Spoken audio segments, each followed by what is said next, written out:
Set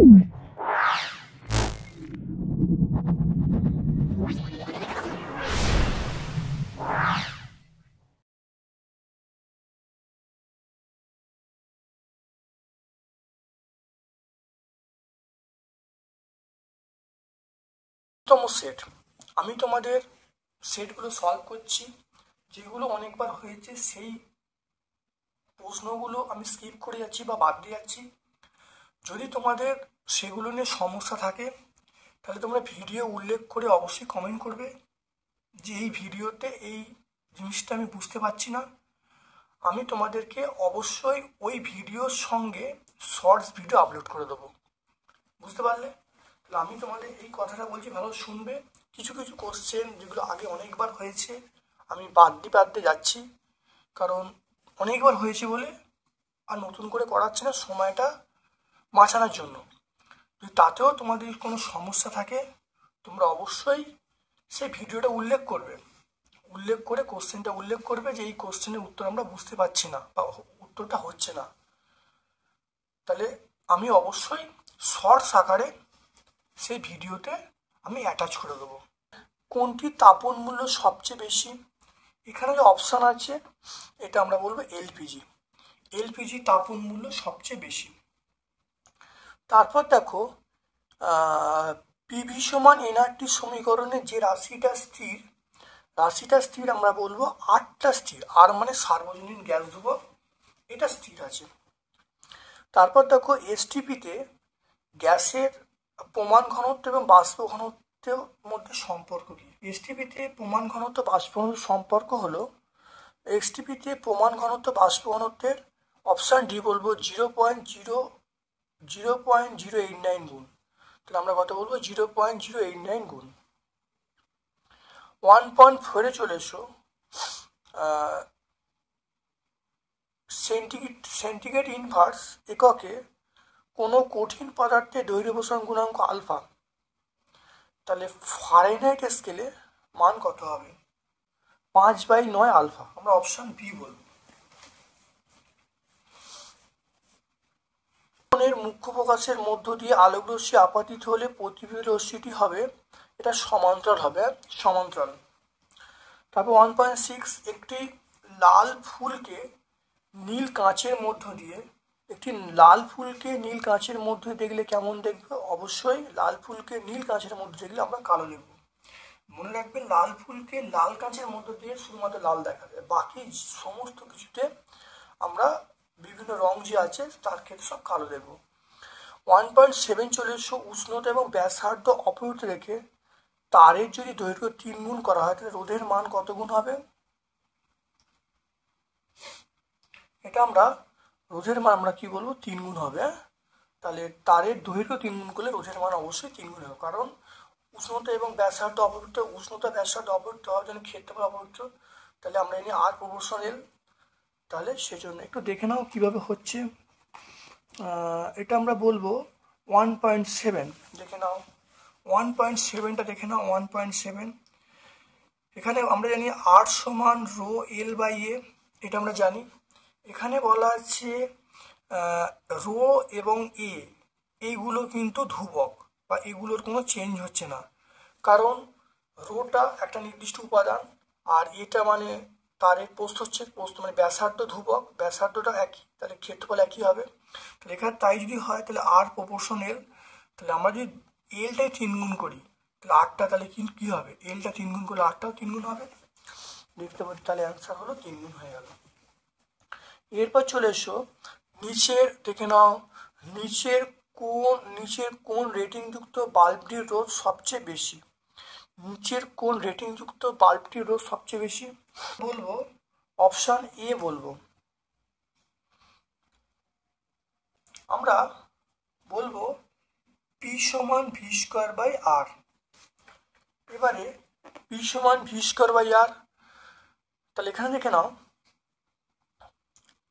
প্রত্যেকের দেখো বিভবটা, দেখে দেখো 220 সবাই ভিটা কনস্ট্যান্ট, প্রত্যেকে দেখো ভিটা কনস্ট্যান্ট।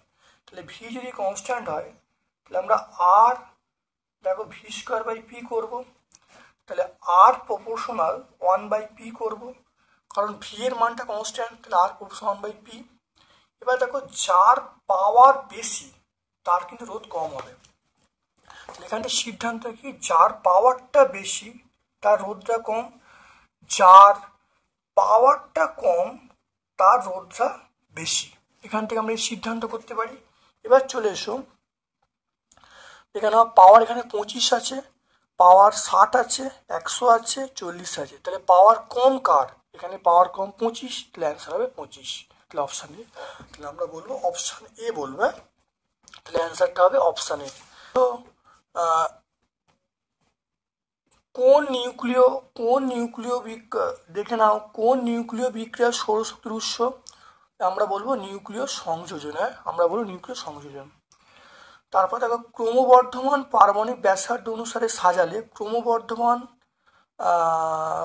পারমাণবিক ব্যাসার্ধ সাজালে কোনটা সঠিক, আমরা বলবো অপশান ডি বলবো। তাহলে আমরা অপশান ডি বলবো। সেটা বলবো কি হবে, দেখো এলআই বলবো, এলআই সবচেয়ে ছোট, এলআই ছোট এনের থেকে, তারপরে সবচেয়ে ছোট কে, এলআই এনএ কে হয়ে গেল। নিচের কোনটা তড়িৎ বিশ্লেষ্য নয়, নিচের কোনটা তড়িৎ বিশ্লেষ্য নয়, আমরা অপশান ডি বলবো, CCl4।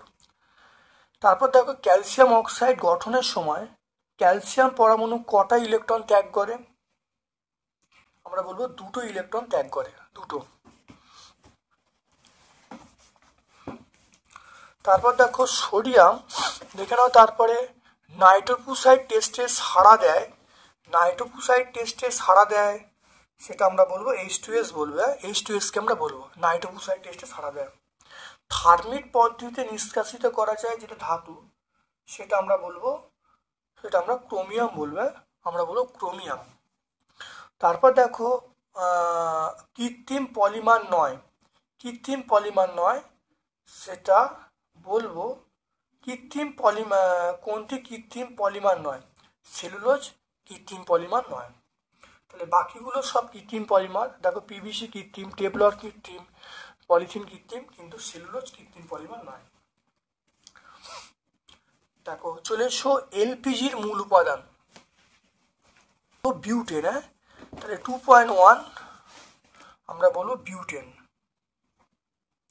এলপিজির মূল উপাদান আমরা বলবো বিউটেন, এলপিজির মূল উপাদান আমরা বলবো বিউটেন। প্রধান গ্রিনহাউস গ্যাস, এটা আমরা CO2 বলবো। 2.2 এটা আমরা বলবো CO2 বলবো, প্রধান গ্রিনহাউস গ্যাস আমরা CO2 বলবো।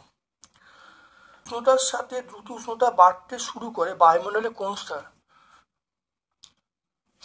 এটা দেখো, এটা উচ্চতার সঙ্গে, এটা উচ্চতার সঙ্গে দ্রুত উষ্ণতা বাড়তে থাকে বায়ুমণ্ডলে কোন স্তরে,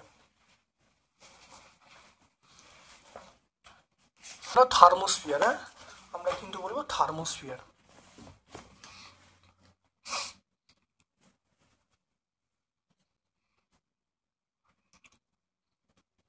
এটা বলবো থার্মোস্ফিয়ার।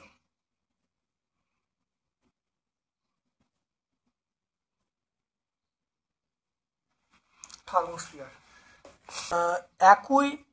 একই উষ্ণতা ও চাপে সমায়তন CO2 এবং N2 গ্যাসের অণুর সংখ্যা পৃথক, এটা সমান, এটা সময়টা মিথ্যা হবে। তাই 2.3টা আমরা মিথ্যা বলবো, আমরা মিথ্যা বলবো। চার্লস এবং বয়েল সূত্রের সাধারণ ধ্রুবকটার নাম আমরা গ্যাসের ভর বলবো।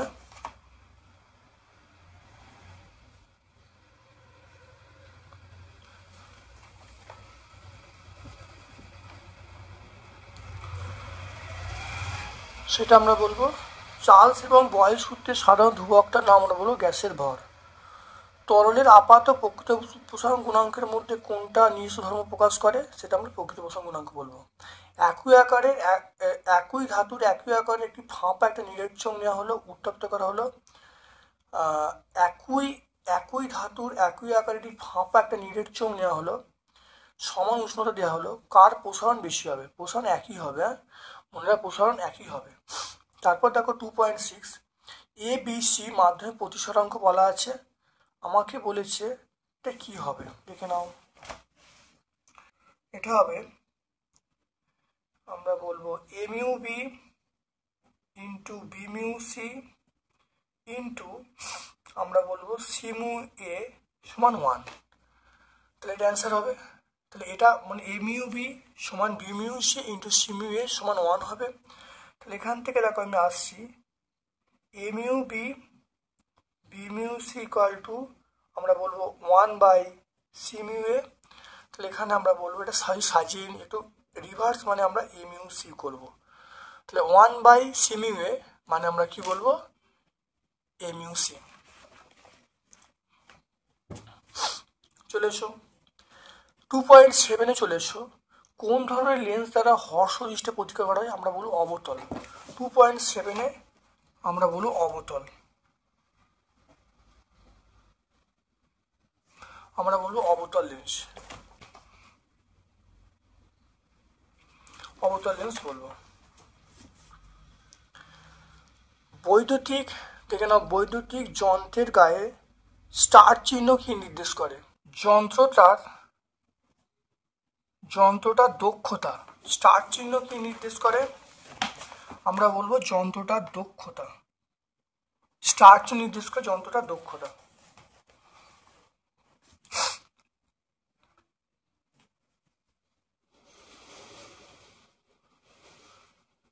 লোহার সরু তার মোটা তার কার রোধ কম? 2.9। মোটা তারের রোধ কম। হ্যাঁ, তাহলে মোটা তারের রোধ কম। সরু তার মোটা তার কার রোধ কম? আমরা বলবো মোটা তারের রোধ কম। তেজস্ক্রিয় পরমাণুর কোন অংশ থেকে আলফা কণা সৃষ্টি হয়? আমরা বলবো নিউক্লিয়াস থেকে। আমরা বলবো নিউক্লিয়াস।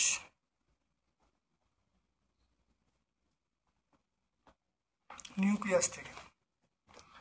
তারপর দেখো অথবা প্রশ্ন দেখো, আলফা কণা নির্গত হওয়ার পরে মৌলটার পারমাণবিক সংখ্যার কি পরিবর্তন হবে?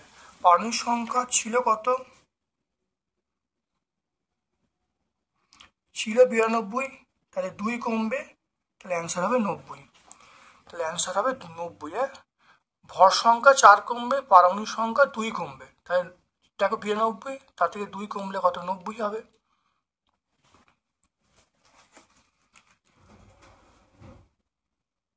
দেখে নাও ছকটা ভালো করে দেখো। ধাতু সংকর কাঁসাতে উপস্থিত। ধাতু সংকর কাঁসাতে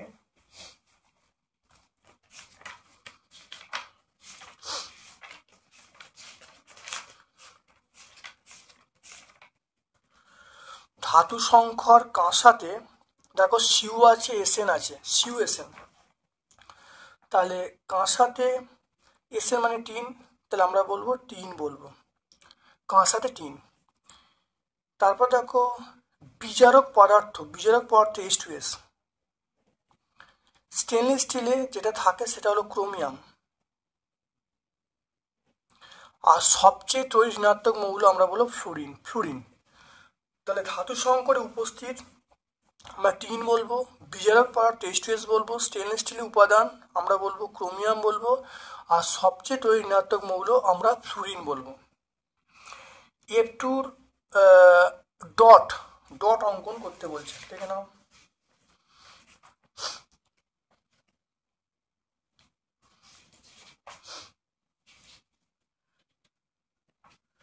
F2 দেখো ইলেকট্রন ডট তোমরা আঁকো, এটা হলো F2 ইলেকট্রন ডট, ভালো করে দেখে নাও, এটা F2 ইলেকট্রন ডট। 108 পেজে তোমরা পেয়ে যাবে। তারপর দেখো একটি পিতলের চামচের উপর নিকেলের প্রলেপ দেওয়া হলে অ্যানোড কোন ধাতু? অ্যানোড হলো আমরা বলবো নিকেলটা অ্যানোড ধরবো। লোহার ওপর দেখো, লোহার ওপরে নিকেল প্রলেপ, এটা নিকেল সালফেট, আমরা নিকেল সালফেট আমরা কি ব্যবহার করব? নিকেল সালফেট ব্যবহার করব। তাহলে দেখে নাও 2.3 এটা আমরা বলবো অ্যানোড হলো নিকেল, বিশুদ্ধ নিকেল, আমরা বলবো বিশুদ্ধ নিকেল। অ্যানোড আমরা বলবো বিশুদ্ধ নিকেল। তারপর লোহার ওপর এটা নিকেল সালফেট, এর অথবা প্রশ্ন আমরা বলবো সেটা নিকেল সালফেট NiSO4 বা নিকেল সালফেট। তারপর দেখো 2.14 দেখো ফেরিক ক্লোরাইডে জলীয় দ্রবণে অ্যামোনিয়া জলীয় দ্রবণ পাঠালে অধক্ষেপের সংকেত কি? সংকেত আমরা বলবো FeOH3 মানে ফেরিক হাইড্রক্সাইড। এটা হলো ফেরিক হাইড্রক্সাইড অধক্ষেপ পড়ে। ফোয়ারার পরীক্ষাতে কি প্রমাণ হয়? অথবা প্রশ্ন দেখে নাও, ফোয়ারার পরীক্ষা থেকে কি প্রমাণ হয়? এটা প্রমাণ হয় অ্যামোনিয়া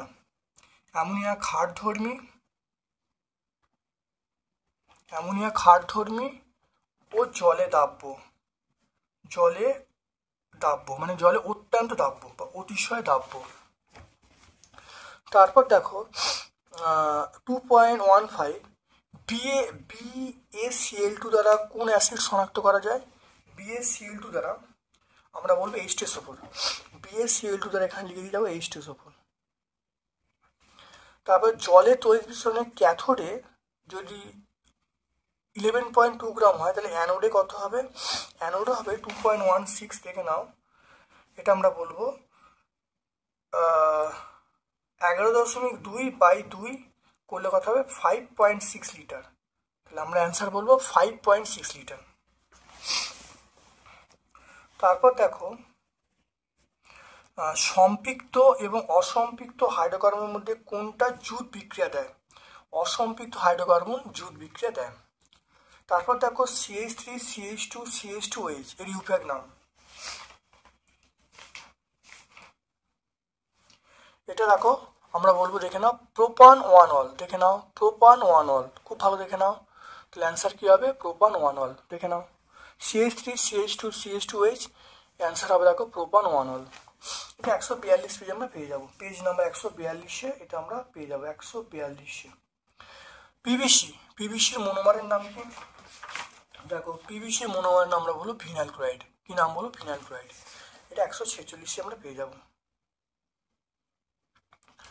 তারপর দেখো 3.1 স্থিতিশীল উন্নয়ন কাকে বলে? অনেকবার হয়েছে, তোমরা যে কোনো টেক্সট বই পেয়ে যাবে, প্রথম অধ্যায়ের প্রশ্ন, অনেকবার বলেছি।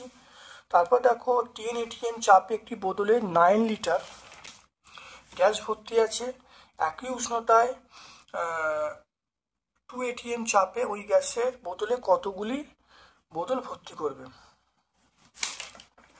লিটারে ওই গ্যাসে ও লিটারের কতগুলি, মানে এখানে একটা মান থাকবে, কতগুলি বোতল ভর্তি করবে, এখানে একটা মান মিসিং আছে, মানে 5 লিটার বা 2 লিটার একটা মান মিসিং আছে। এই অঙ্কের নিয়ম হলো প্রথমে P1 V1 সমান P2 V2 আমরা করতে হবে, করে এখানে V2 মানটা বার করতে হবে। যেটা বেরোবে এই আয়তন দিয়ে ওইটা ভাগ করে দিতে হবে, করলে উত্তর পাবে। এখানে তো এখানে একটা আয়তন মিসিং আছে, যে আয়তনটা তোমাদের বেরোবে, এটা যেটা থাকবে এইটাকে ওই আয়তন দিয়ে ভাগ করলে বোতলের সংখ্যা পাবে। তারপর এখানে নির্দিষ্ট করে গ্যাসকে স্থির চাপে 0 তাপমাত্রা থেকে 200 তাপমাত্রা উত্তপ্ত করা হলো। চূড়ান্ত আয়তনের সাথে প্রাথমিক আয়তনের সম্পর্কে অবশ্যই অঙ্কটা হয়েছে, তোমরা ভিডিওটা অবশ্যই পেয়ে যাবে, ভালো করে দেখে নেবে। তারপর দেখো 3.3 দেখো অবতল, দেখে নাও অবতল দর্পণের ক্ষেত্রে বক্রতা ব্যাসার্ধ, অবতল দর্পণের ক্ষেত্রে বক্রতা ব্যাসার্ধ সমান 2 × ফোকাস দৈর্ঘ্য। এটা বহুবার প্রমাণ হয়েছে।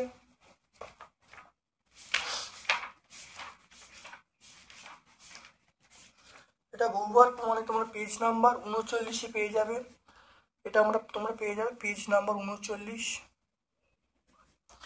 তারপর গাড়ির হেডলাইটে কোন দর্পণ ব্যবহার করা হয় কেন?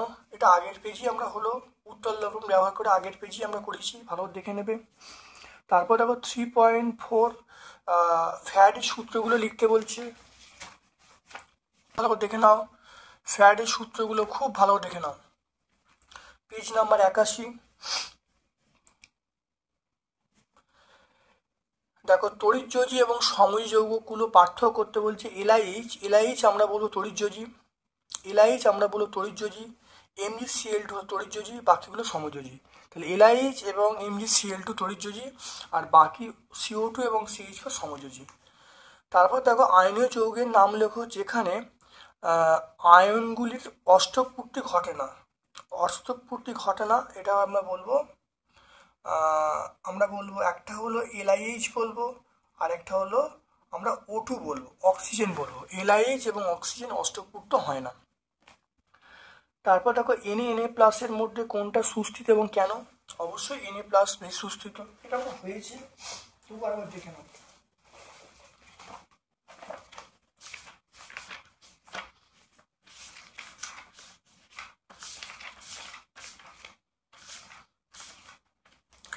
দেখে নাও উত্তরটা, দেখে নাও ভালো করে। Na এবং Na প্লাসের মধ্যে Na প্লাস বেশি সুস্থিত কেন? দেখো কারণটা দেখে নাও, খুব ভালো করে দেখে নাও। 4 নম্বর প্রশ্ন। অ্যামোনিয়াম, দেখো অ্যামোনিয়াম নাইট্রেটকে উত্তপ্ত করলে নাইট্রোজেন গ্যাস উৎপন্ন হয় না কেন? উত্তর দেখো তোমরা পেয়ে যাবে ছায়া প্রকাশনী অর্থাৎ দুয়ারি গাঙ্গুলি মাইতি বইয়ে, দেখো তোমরা পেয়ে দেখে নাও ভালো করে। পেজ নাম্বার 124-এ আমরা পেয়ে যাব। এটা আমরা 124 পেজে পেয়ে যাবো, লেখার জায়গা নেই, কোথায় লিখবো? তাহলে পেজ নাম্বার 124। জিঙ্ক অক্সাইড থেকে কিভাবে জিঙ্ক ধাতু পাওয়া যায় বিক্রিয়া লিখতে বলছে। জিঙ্ক ধাতু থেকে জিঙ্ক অক্সাইড, দেখে নাও জিঙ্ক অক্সাইড থেকে জিঙ্ক ধাতু কিভাবে তৈরি করা যায়। দেখো জিঙ্ক অক্সাইড থেকে জিঙ্ক ধাতু তৈরিটা আমরা কি বলবো? কার্বন বিজারণ পদ্ধতি দ্বারা। খুব ভালো করে ব্যাখ্যা করে দেবে। আমরা এখান থেকে লিখবো, ওই এইখান থেকে শুরু করবো আমরা, এই ধাতুগুলির কার্বনের থেকে শুরু করবো, এই পর্যন্ত লিখবো। 133 পেজ আমরা পেয়ে যাব। এটা আমরা পাবো, জিঙ্কটা পাবো 133। কপারের তৈরি বস্তু দীর্ঘদিন খোলা বাতাসে রেখে দিলে সেটি সবুজ হয়ে যায় কেন? অনেকবার হয়েছে, এটা নতুন করে ব্যাখ্যা করছি না। তারপর দেখো অ্যাসিটিক অ্যাসিডে জলীয় দ্রবণে NaCO3 যোগ করলে কি ঘটবে? দেখে নাও অ্যাসিটিক অ্যাসিডে জলীয় দ্রবণ, দেখুন অ্যাসিডে জলীয় দ্রবণ, দেখো NaCO3 যোগ করলে দেখো আমরা কি পাবো? দেখো আমরা পাবো যেটার নাম হলো সোডিয়াম অ্যাসিটেট পাবো, কার্বন ডাইঅক্সাইড জল পাবো। এটা 147 পেজে আমরা পাবো।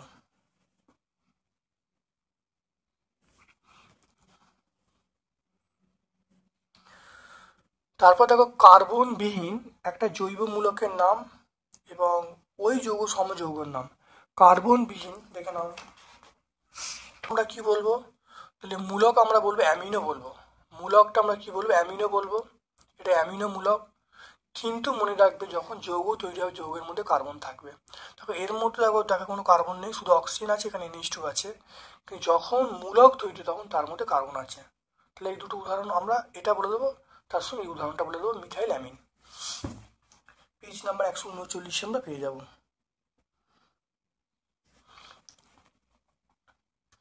তারপর দেখো বয়েল সূত্র, চার্লস সূত্র, অ্যাভোগাড্রো সূত্র ভিত্তি করে আদর্শ গ্যাসের সমীকরণ প্রতিষ্ঠা করতে বলছে। তো অনেকবার হয়েছে, তোমরা পেয়ে যাবে চার্লস সূত্র, বয়েল সূত্র, অ্যাভোগাড্রো, প্রত্যেকটা পেজে পেজে হয়েছে। এনটিপিতে দেখো 4.2, এনটিপিতে 2.24 লিটার গ্যাসের ভর বলা আছে 3.17 গ্রাম। আণবিক ভর বাষ্প ঘনত্ব প্রমাণ হতে নির্ণয় করতে বলেছে।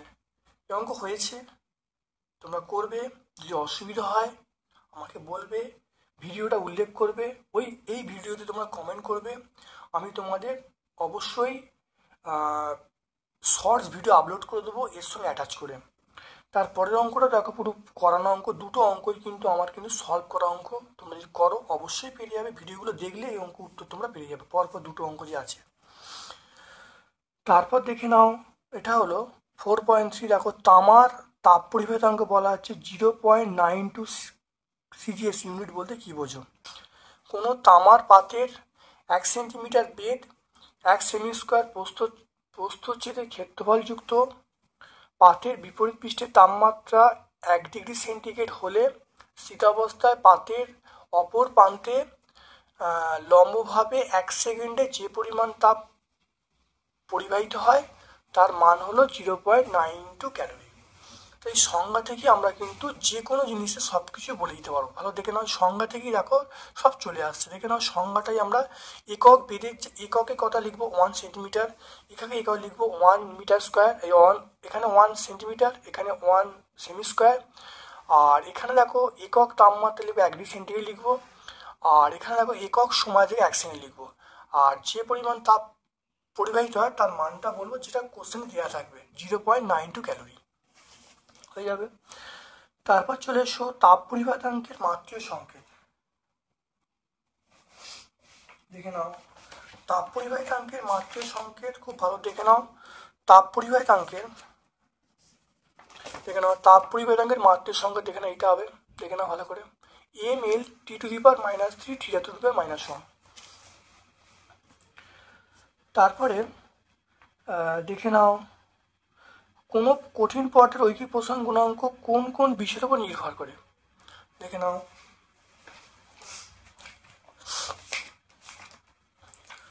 কঠিন পদার্থের ঐকিক প্রসারণ গুণাঙ্ক শুধুমাত্র, প্রথম তোমরা এখান থেকে শুরু করবে, শুরু করে এটা লিখবে।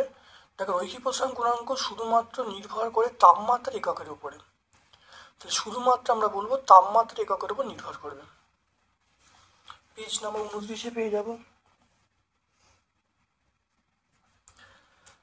প্রতিসরণ, দেখো আলোর প্রতিসরণ সংক্রান্ত দুটো সূত্র লিখতে বলছে এবং দ্বিতীয় সূত্রে গাণিতিক রূপ লিখতে বলছে।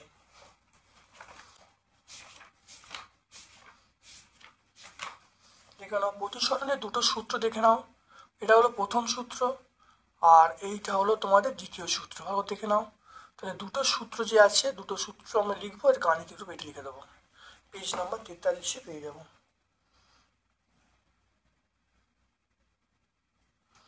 তারপরে উত্তর লেন্স দেখে নাও, উত্তর লেন্স সাহায্যে সৎ অবশীর্ষ খর্বাকৃতি প্রতিবিম্ব গঠনের চিত্র আঁকতে বলছে। লেন্সের সাহায্যে দেখো আমরা বলবো অবশীর্ষ খর্বকায় সৎ প্রতিবিম্ব গঠন, এই চিত্রটা ভালো করে আঁকবে। দেখে নাও পেজ নাম্বার 49।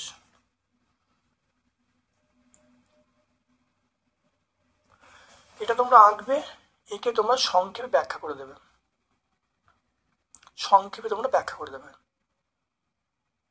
তাহলে প্রতিবিম্ব কেমন হবে, প্রতিবিম্ব হয় বস্তু হবে উল্টো হবে, অবশীর্ষ হবে, আর এই ধর্মই কাজে লাগিয়ে ক্যামেরা তৈরি করা হয়।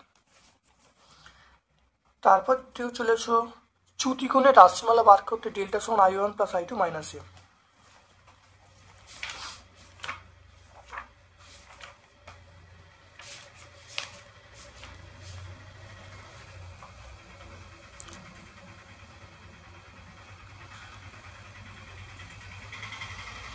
দেখে নাও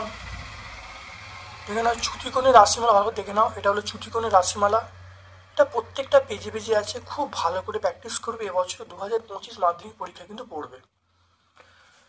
পেজ নাম্বার 45। তারপর দেখো বায়ুর একটা অঙ্ক আছে, বায়ু সাপেক্ষে মাধ্যমে প্রতিসরাঙ্ক √2, আপাতন কোণ বলা আছে, চ্যুতিকোণ বার করতে বলেছে। অঙ্কটা হয়েছে অনেকবার, অঙ্কটা হয়েছে, এবার দেখে নাও।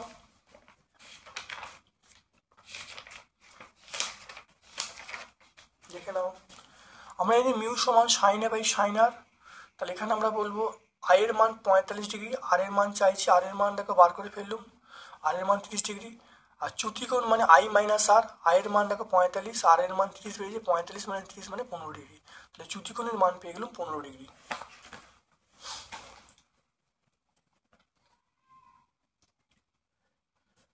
তারপর দেখো 4.6 ওহমের সূত্র বিবৃত করতে বলছে, ওহমের সূত্র থেকে রোধের সংজ্ঞা দিতে বলছে।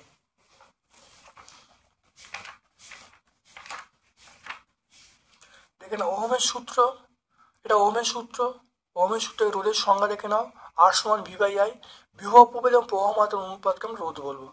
তাহলে পেজ নাম্বার 64 আমরা বলবো।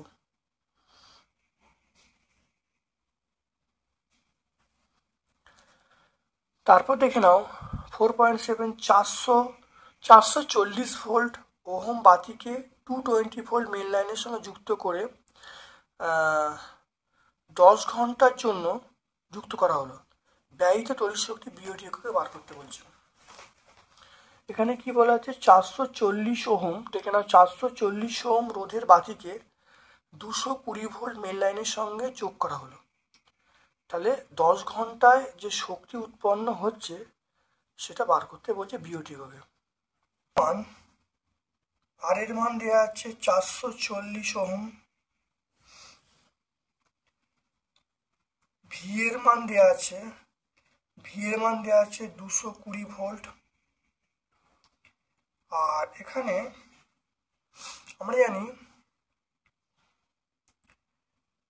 আমরা জানি ভি সমান IR। তাহলে এখান থেকে আমরা যদি আয়ের মানটা বার করি, আই মানে আমরা বলবো 220/440, এটা আমরা হাফ বলবো। তাহলে দেখো মানগুলো বসাচ্ছি, ভি এর মান আর এর মান বসছি, তাহলে আয়ের মান হাফ, তাহলে আই পেয়ে গেলাম কত 0.5, 0.5 কে বেরিয়ে গেলাম। এবার দেখো বলা আছে বিওটি হবে তড়িৎ শক্তি। তাহলে ব্যয়িত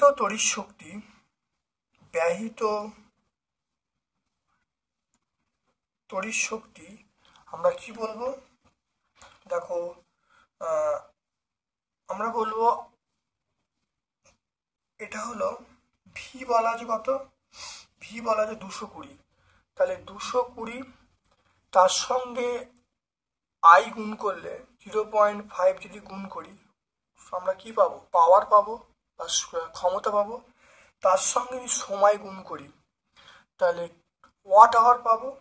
আর যদি 1000 দিয়ে ভাগ করি, আমরা কি পাবো, সেটা কিলোওয়াট আওয়ার পাবো। তাহলে 220 সঙ্গে প্রবাহমাত্রা গুণ করলে ক্ষমতা, তার সঙ্গে 10 গুণ করলে ওয়াট আওয়ার, 1000 দিয়ে ভাগ করলে আমরা কি পাবো, কিলোওয়াট আওয়ার পাবো। এটা দেখে নাও 0 0 এগুলো কাটা হয়ে গেল। তাহলে কত আসছে, এটা 11/10 মানে 1.1 বিওটি। কিলোওয়াট আওয়ার মানে আমরা কি বলবো, অবশ্যই বিওটি বলবো।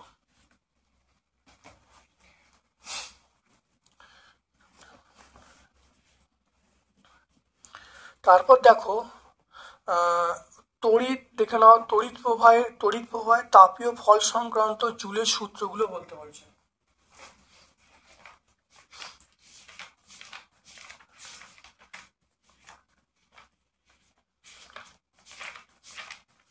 তড়িৎ প্রবাহের তাপীয় ফল সংক্রান্ত জুলের সূত্র ভালো দেখে নাও। এটা হলো 71 পেজে, পেজ নাম্বার 71। তারপর দেখো ভর বিচ্যুতি বা ভর ত্রুটি কাকে বলে, নিউক্লিয় সংযোজনে যে শক্তি মুক্তি হয় তার উৎস কি। যতগুলি প্রোটন নিউট্রন দিয়ে গঠিত তাদের সমষ্টি অপেক্ষা নিউক্লিয়াসের ভাগ কিছুটা কম হয়, এই পার্থক্যকে আমরা ভর ত্রুটি বা ভর বিচ্যুতি বলবো। 91 পেজে পাবো। তারপর দেখো নিউক্লিয় সংযোজনে যে শক্তির মুক্ত হয় তার উৎস কি, এটা নিউক্লিয় বিভাজন বলবো, কিন্তু আমরা এটা সৃষ্টি হচ্ছে মনে রাখবে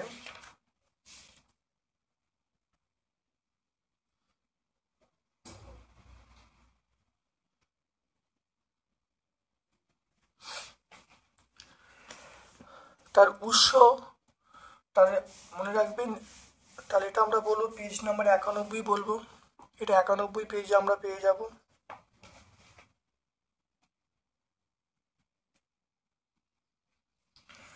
আর এটা যে শক্তি মুক্ত হয় তার উৎস, এটা ভর ত্রুটি ভর ঘাটতি, কিন্তু তৈরি হচ্ছে সেটা হলো নিউক্লিয় বিভাজন প্রক্রিয়ার মাধ্যমে।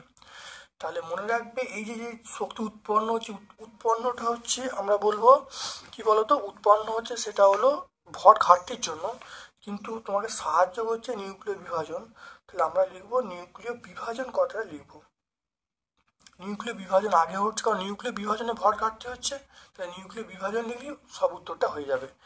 পর্যায় সারণীতে কোন সারণীতে তরল সব পর্যায় সারণী কোন শ্রেণীতে কঠিন তরল গ্যাস মৌল বর্তমান, এটা আমরা বলবো 17 নম্বর শ্রেণীতে বর্তমান।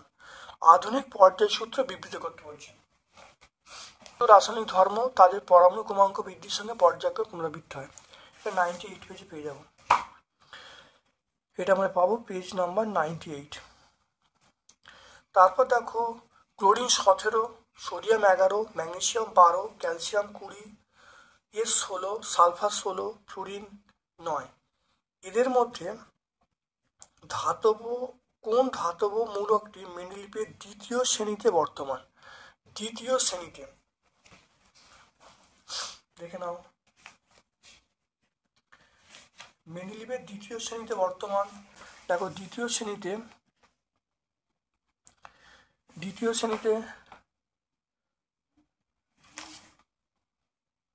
দেখো ম্যাগনেসিয়াম দেখতে পাচ্ছ, ম্যাগনেসিয়াম Mg। তাহলে কি বলবো, দ্বিতীয় শ্রেণী বর্তমান এমজি, আমরা কি বলবো তাহলে এমজি বলবো। আমরা এই উত্তরটা হলো এমজি। তাহলে কোন অধাতুমূলকটি তৃতীয় পর্যায়ে অবস্থান করে? দেখুন তৃতীয় পর্যায়ে অবস্থান করে অধাতুমূলক, তৃতীয় পর্যায়ে দেখুন অধাতুমূলক,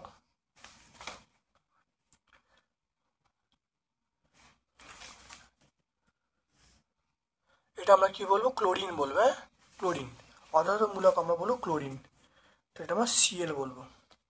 তারপর দেখো চলে এসে গেল এটা, এলআই ও সিএ মৌলগুলিকে পরমাণু আকারে মানে ক্রমহ্রাসমান পরমাণুর আকারে পরমাণুর আকার সাজাতে বলেছে। তাহলে এলআই ও সিএফ এগুলোকে ক্রমহ্রাসমান পরমাণুর আকার অনুসারে সাজাতে বলেছে।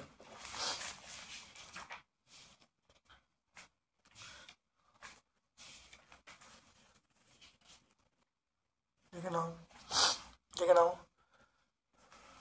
পরমাণু আকার সাজালে দেখে নাও, এখান থেকে বলে দেবো এলআই বি, তাহলে LI B C N O F, তাহলে আগে এফ হবে, তারপরে ও হবে, তারপরে এন হবে, তারপর সি হবে, তারপরে বি হবে, তারপরে বি, তারপরে এলআই হবে। ওখান থেকে করলে এসে যাবে। তারপর এটা এখানে দেখে নাও, তাহলে এটা এখানে উত্তরটা আমরা করতে পারবো। এটা আমরা পেজ নাম্বার 101-এ পেয়ে যাব। তড়িৎ বিশ্লেষণের সময় কোন ধরনের শক্তি রাসায়নিক বিক্রিয়ার জন্য দায়ী? এটা হলো তড়িৎ শক্তি, এটা বলবো তড়িৎ শক্তি। তারপর দেখো অম্লায়িত জলে তড়িৎ বিশ্লেষণের ক্যাথোড ও অ্যানোডের বিক্রিয়া লিখতে বলছে।